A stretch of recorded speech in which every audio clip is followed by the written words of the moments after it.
My name is Anselmo. I'm one of the sales engineers or solutions engineers here at Zoho, depending they want to call me. And we'll be covering scaling without the chaos and how we can standardize processes for project success. This session is going to focus primarily on the projects tool. So maybe touch on work drive a little bit, but it's going to be more like an introductory level session for project users. And for today's agenda, we'll be covering some of the symptoms of scaling chaos, how we can do standardization with Zoho projects, implementing this type of standardization, and then I'll share one of our customer case studies for some real world insights. So this picture kind of reminds me of those Where's Waldo picture books. And kind of like my challenge to you is find the lazy employee between all that chaos. So I think if you zoom in a little bit and see toward the middle, just kind of there playing on his phone. This is very similar to, a while back I worked with a math curriculum publishing company, and I joined as a content editor. So this was math curriculum. We're a small agile team. We're about 3 curriculum editors. We did have some content writers, and those people did the graphic design. So we were like 3-4 people at the time. We're actually working out of the boss's home office. So we were all living or working out of an office space in the living room. And very quickly they kind of picked up, and we ended up doubling. We went from 3 content editors to like 6 or 7 curriculum writers. We doubled and tripled. We had to outsource it to out of state. We just couldn't find enough locally.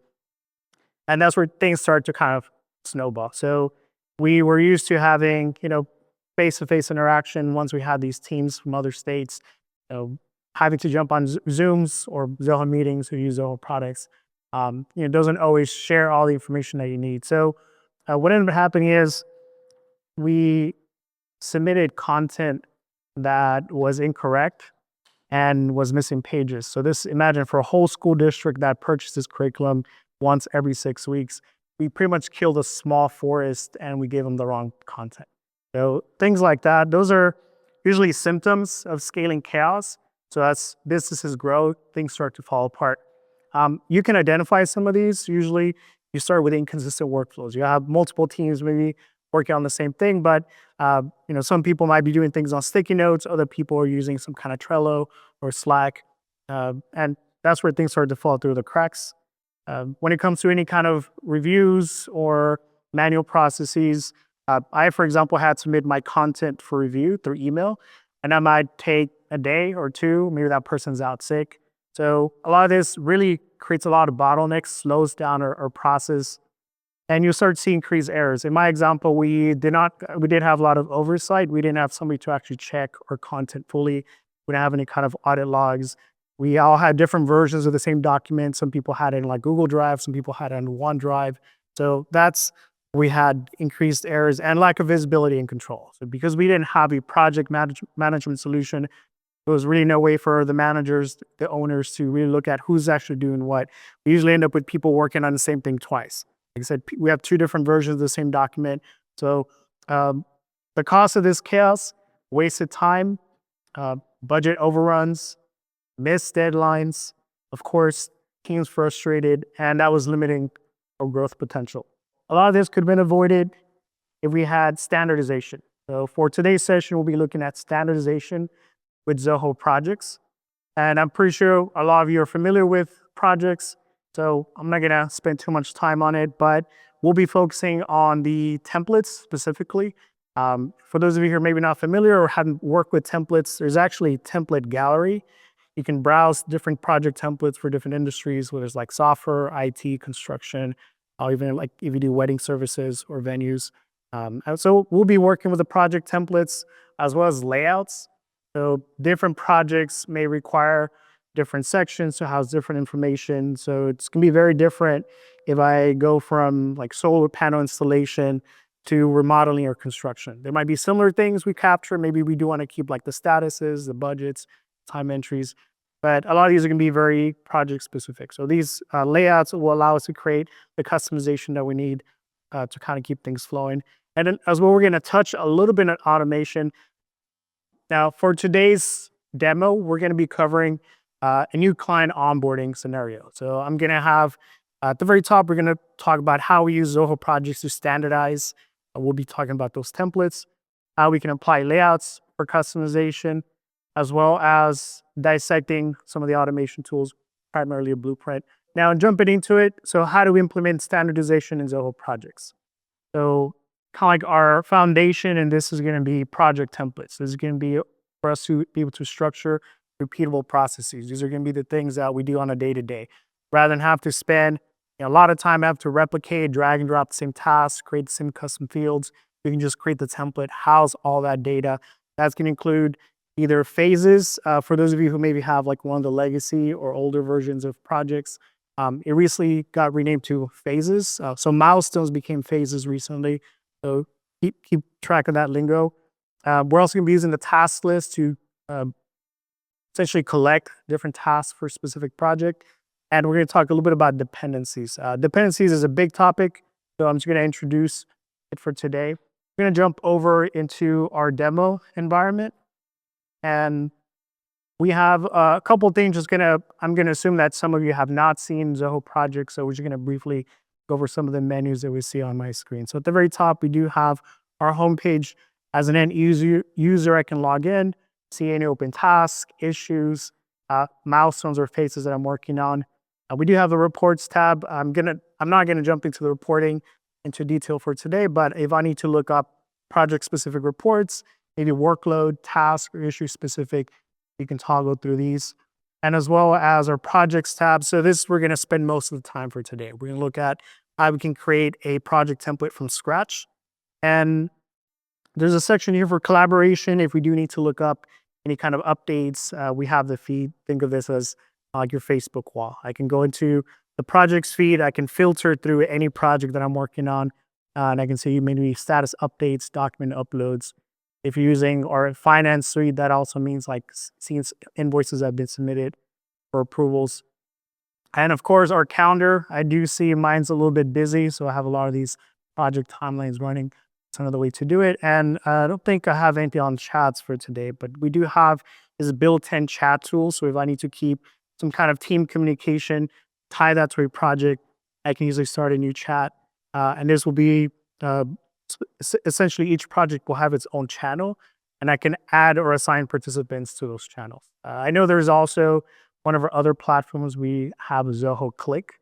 So if you're interested in having something more like Slack that's integrated into your Zoho projects, Zoho Clicks integrates very similarly. So I'm able to then pull project updates into a Click channel. I'm also able to see tasks and updates and assignments. So anything that we, as far as notifications go, we can trigger that using the Click integration. Now, coming back to projects. So I mentioned earlier, we do have a nice template gallery. So if I do want to start a project from scratch, I can make use of those templates. As you can see, we have that software, IT, some construction, pharma, and a couple other ones hidden here off to the right. I can preview these templates. I might want to use the software development one. A lot of these have predefined task lists, phases, as well as some of the dependencies. So again, these are going to be giving you a good starting point. Maybe it's not perfect. I might still have to go back and tweak it, maybe rename things. But at least this gives you a quick and easy way to get up and running. But we won't be using a template. I'm going to show you a very simple scenario. Like I said, we're going to do a new client onboarding example using the project templates. Any custom project templates that you build will be added to this project templates tab. I already have one for training that I'm doing for a different client. And we're going to go ahead and start by clicking the new projects button.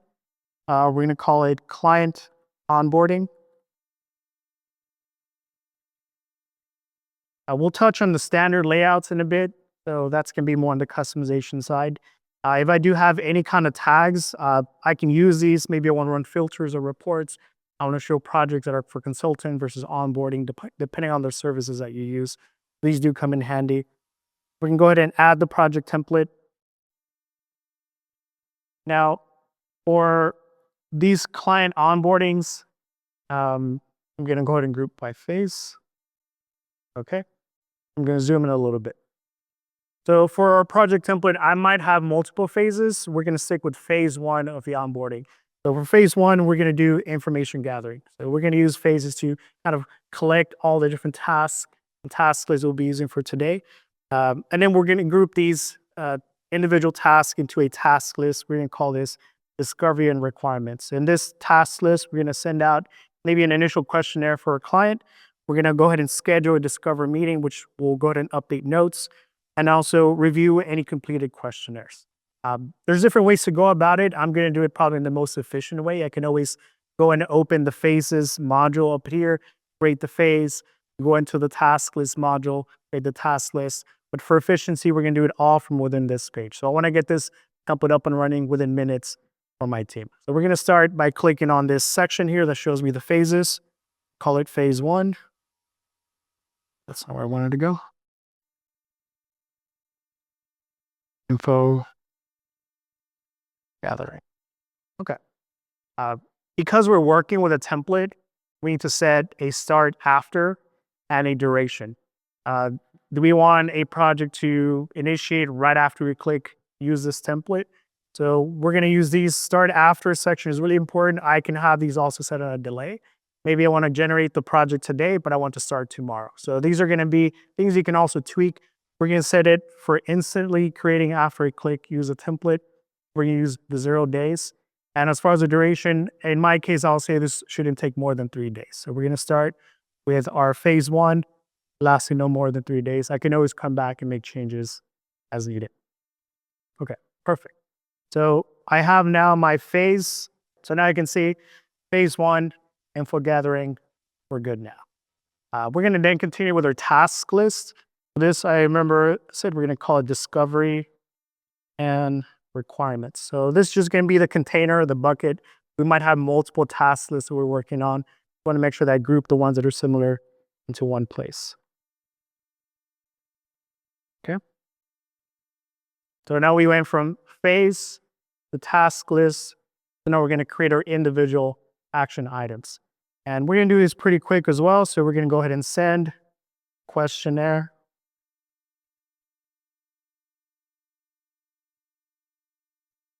We can go ahead and also set up the discovery session. So if we need to set up a Zoom meeting, whatever that might be. And lastly, we're going to go ahead and review that questionnaire. I don't know if I have any typos. Okay, perfect. So we're pretty much done now. The one thing I want to show you is how do we set dependencies for these phases and the tasks that go along with it. So far, I've been working with the list view. So it lets you kind of see from top to bottom, the phases, task lists, and tasks individually. But we also have here, there's a drop down that allows me to change my view. We can go from a list view to a Gantt chart view to a Kanban view. So we're going to be using all three of these for today. Now, in order to set dependencies, I can go straight into each individual task. So what that looks like, we're going to go ahead and open one of the tasks that I have assigned for today. Again, a typical task is going to show me a task description, has a default status or statuses. We can go from open to in progress to closed. And at the bottom, we have some of the basic task info. So that means the task owners, work hours, durations for these tasks if they're time sensitive, reoccurrence. And at the very bottom, we do have some additional sections. So each task is going to have this container where we can make comments. We can also create additional subtasks if needed. And this is where we can also upload and store documents. If you have the integration with WorkDrive, we can also extend that file storage for the cloud storage system. There's a couple other sections. We're going to look at the dependencies. So for dependencies, I will have essentially daisy chaining my task. I need to make sure that I complete task one before I can move on to task two. So I'm going to need to set up predecessors and successors. In this case, because this is the very first action item on my list, we need to complete task one. In this case, send out a questionnaire before we can schedule a meeting. We need to know what we're looking at before we can actually talk to our customer during the onboarding. So I can go ahead and add the successor and then manually just looking and eyeballing the task here on the left-hand side. I can see that I need to complete the sending the questionnaire before scheduling the discovery. I can go down the line after do this now in 3 different places. Again, time consuming, we want to be as efficient as possible. So I'm going to show you a different way to go about this. We're going to go ahead and exit out the tasks we're working on, and we're going to switch over now to our Gantt chart view.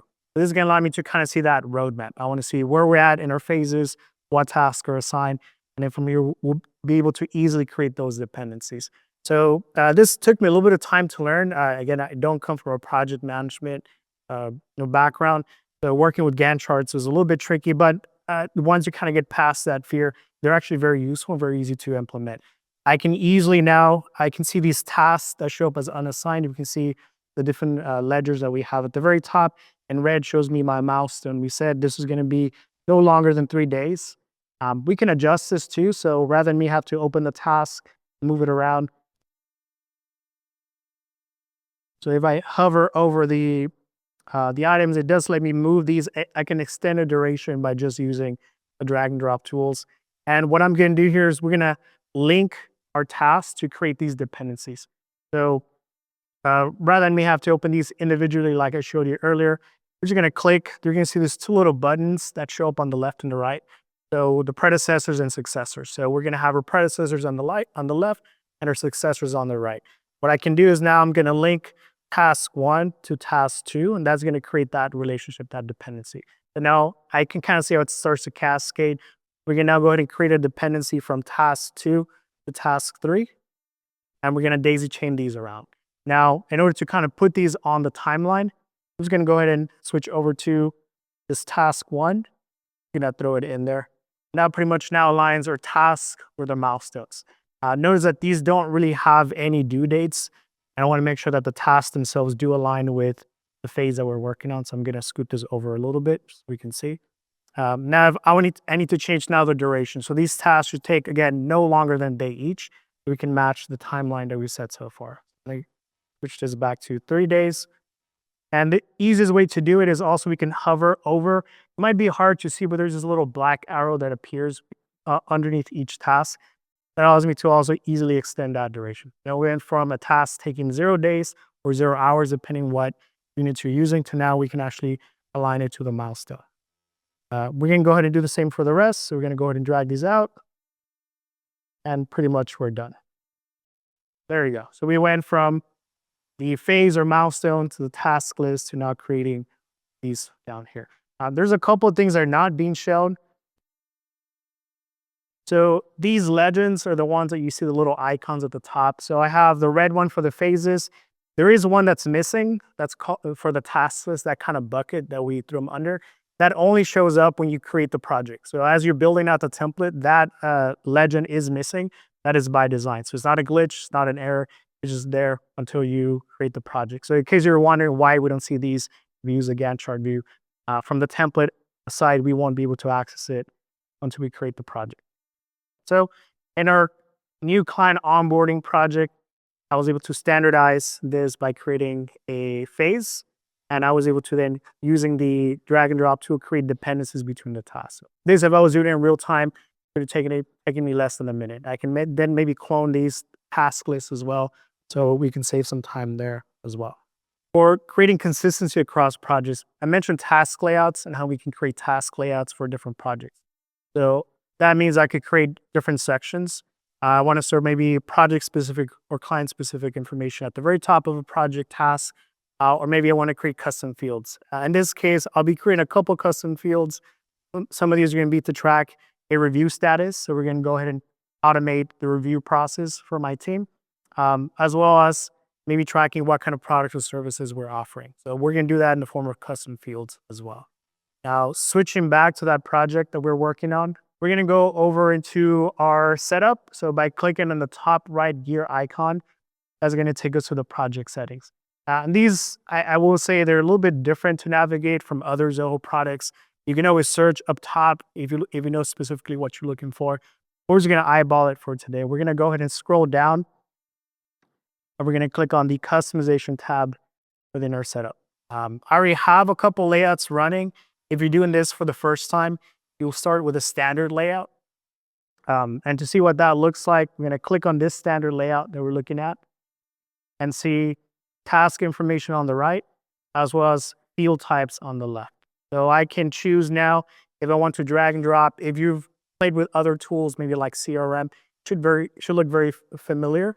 I can now drag and drop maybe open field types, drop down lists. You can also create dates, times, check boxes, and also include some kind of formulas. If you have any kind of calculation or maybe using projects to do some kind of commission tracking based on hours submitted, we can build that out from here. So I can easily now drag and drop these. Of course, I would have to name these. I think I have a couple of duplicates in here. And we do have the option to create these or set these as mandatory. So if you like the standard layout, great. But for today, we're going to build one out, or at least we're going to look at one that's been built for the onboarding phases we've been looking at.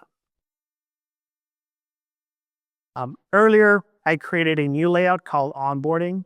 I didn't want to go through the whole process of having to drag and drop and name these fields live. So we're just going to look at what these look like.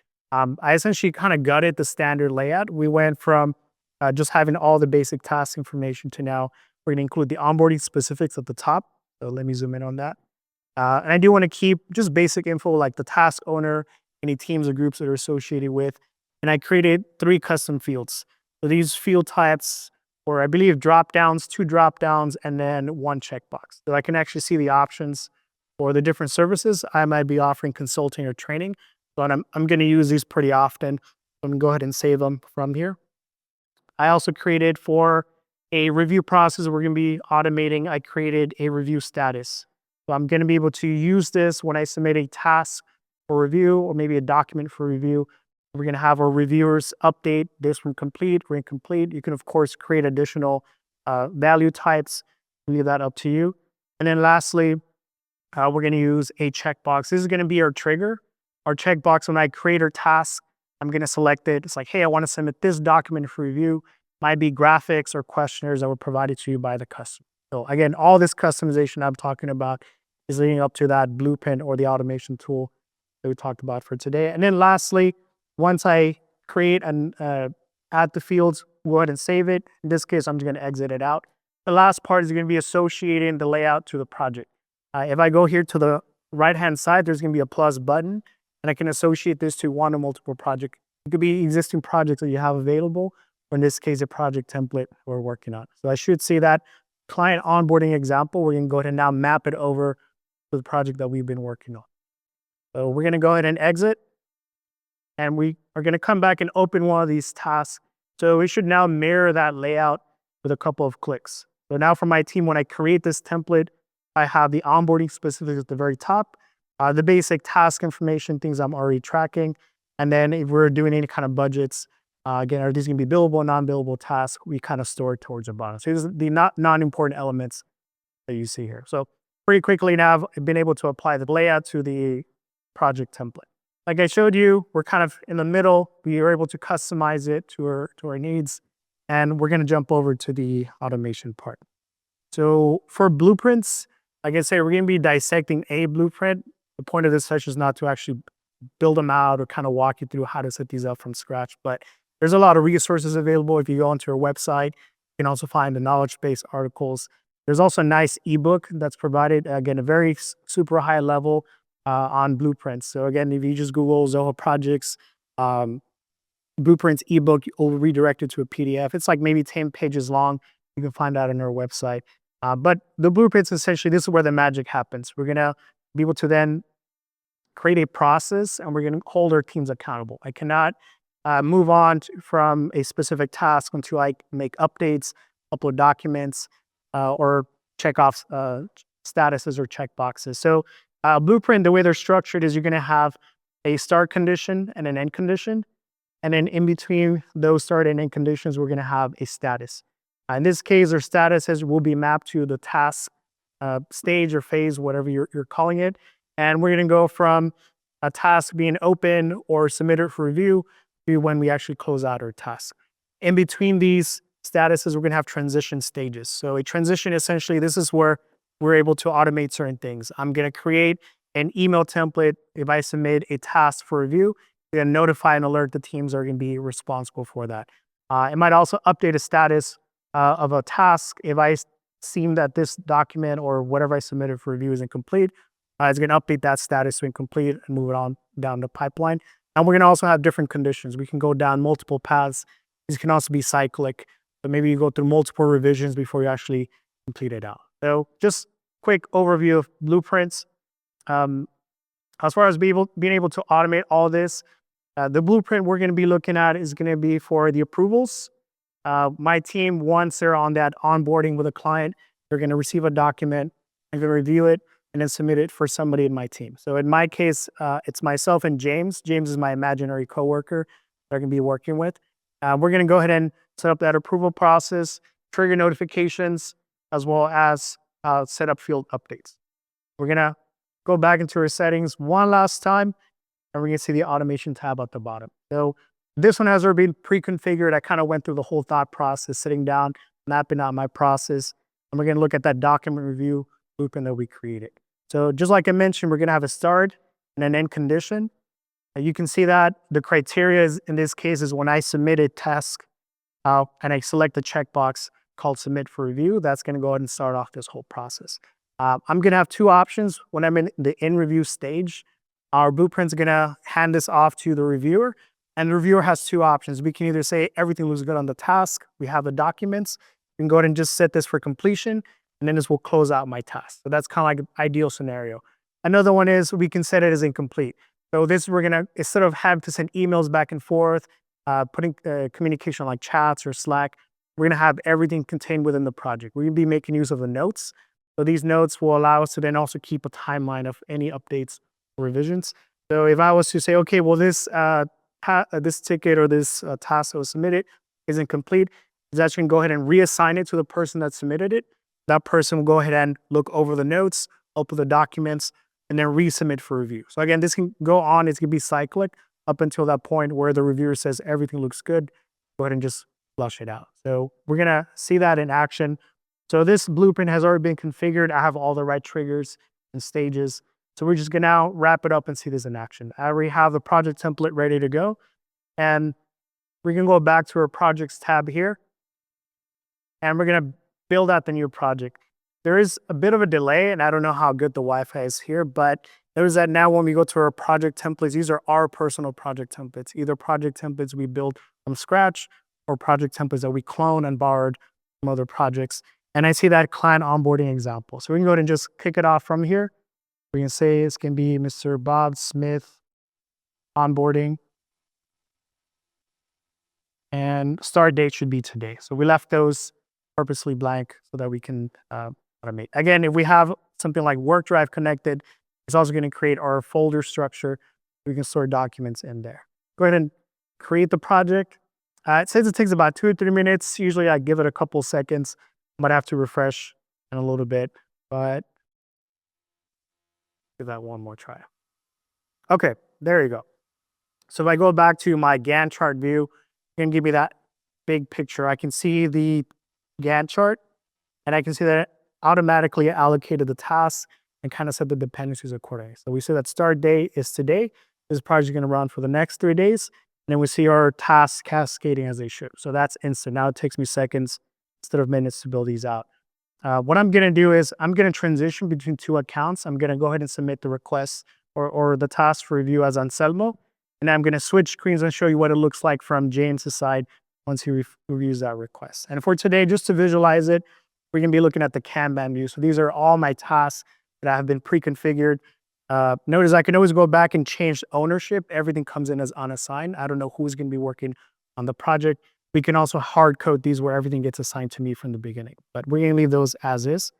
And we're going to start a new task. There's going to be a document review. The document review should include documents that are provided to me from the client. If I have graphics I need to submit for approval, we'll go ahead and throw these in here. We can, of course, add a description for the task. And the trigger here, we talked about those custom fields. So we submit this for review. That's going to be our trigger point for a blueprint. So we're going to set that off and go ahead and now submit it. So automatically, notice it didn't go into the open stage. It went straight into in review. So that's that dependency that we created with that task.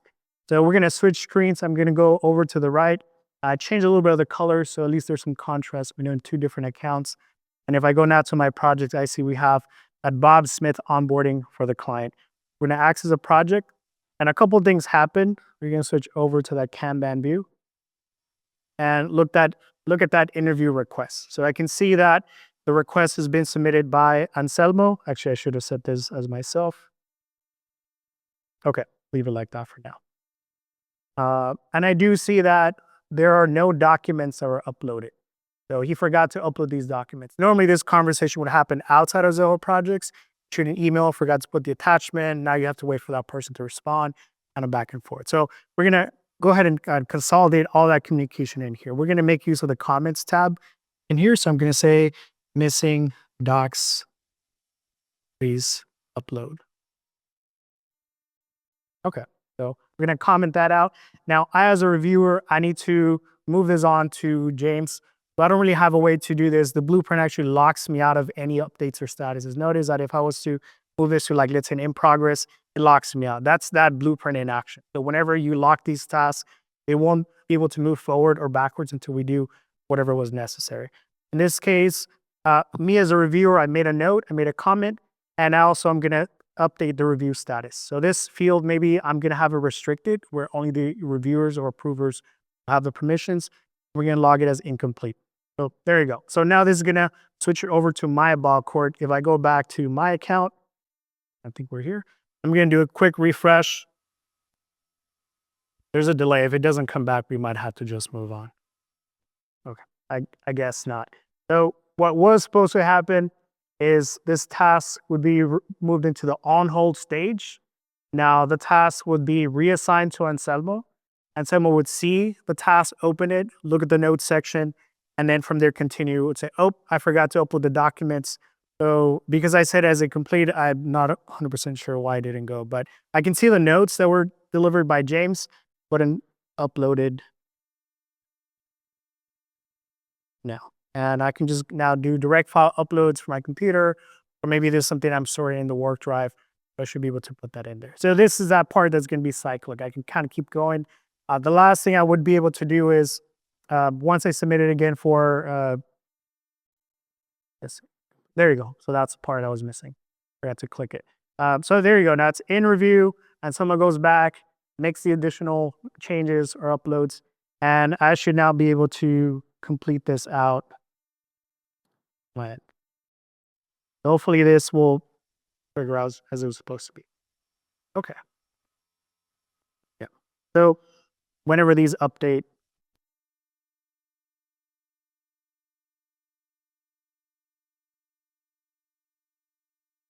submitted for review, it is going to give me some alerts. If I'm submitting these for the first time, it's going to make sure that I upload documents. I might to also change statuses on my end. We're going to just finish this out. And there you go. So notice that coming back to James, I can see the changes and edits. So we're keeping all the communication within the task thread. We're just going to go ahead and label this as complete. And this should close out the task for us completely. So essentially the task is going to hold all the communication that I need. It's just a matter of making sure that the teams are updating the statuses accordingly. So last stage for me is if there's anything else I need to make on my end, I can make those changes in here or just close out the task completely. So that should have been the last part of it. So as we saw for today, for this client onboarding example, we created our phases, task list and tasks. We customize the layouts through custom fields, and then use that as our foundation to create a blueprint that we can automate a review process. Now, some real world insights is actually a case study on Renew Solar Energy, and a little bit about them. They were founded in 2010. They're from North Carolina, Charlotte, North Carolina, I believe. And they're solar energy systems installers. So they do a lot of commercial, residential work. And they don't just use Zoho projects. They've kind of grown into our ecosystem.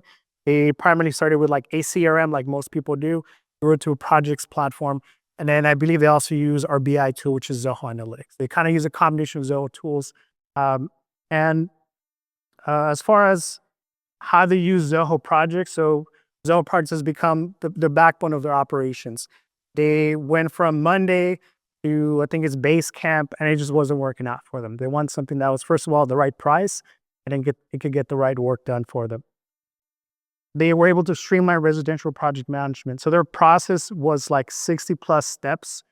And I mean, I just showed you phase one of mine. Imagine having like 68 of these. So these installation projects can also be very time consuming. So they're able to essentially cut down the installation from 100 days to 50 days by implementing Zoho projects. And that meant that the team, as once they saw that it was working, there was buy-in from the other end users. So it went from 30 users at the beginning to now I'm pretty sure they have way over 100 plus end users for just projects. And they were able to expand into new business areas. So they went from originally residential, they were able to adapt Zoho projects using like the task layouts and blueprints for the service ops. And then now they were able to grow into their commercial side for the business. So again, using same tool set, but different business areas. And for you all, just some tips to get started. So it might be very tempting to jump into blueprints and try to get all this automation, but you want to have baby steps. You want to identify a high impact process, standardize first. In this case, it was my phase one of my onboarding my clients. We do want to involve our team, so we want to have that communication. Who's going to be the stakeholders? Who's going to be the people doing the reviewing or the submissions? And we want to start simple. I was able to just build the templates. That was kind of like our foundation for the project, and then we just layered on the automation. So if you start with blueprints, it becomes very cumbersome. You have to go back and make changes to the blueprint every time you create custom fields or statuses. So that's usually what we recommend. And then these are going to be ongoing changes. The first time I tried to create my blueprint, everything failed. So I had to go back to the drawing board and kind of map it out. So there's a lot of tools out there, so don't be intimidated by blueprints. Definitely a great tool. And thank you all for joining.